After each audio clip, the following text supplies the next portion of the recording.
ఈరోజు మనం జీలకర్రగూడెం దగ్గర ఉన్న గుంటుపల్లి బుద్ధిస్ట్ కేవ్స్కి అయితే మనం వెళ్తున్నాము. ఇది మనం ద్వారకా తిరుమల చెన్నై నుంచి వెళ్ళే రూట్ అన్నమాట.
బౌద్ధ మతస్థులు ప్రార్థన చేసుకునే మందిరం అనమాట.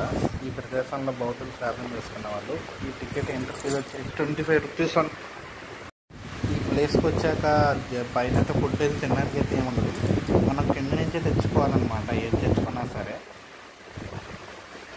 సో మేమైతే ఎండప్పుడైతే వెళ్ళాము. ఎండ అయితే చాలా ఎక్కువ ఉంది. నేను ఎవడో వెదర్ రిపోర్ట్ అడిగాడని అయితే అనుకోవద్దు, వాళ్ళు చెప్తున్నాను. ఎక్కువ వెదర్ అయితే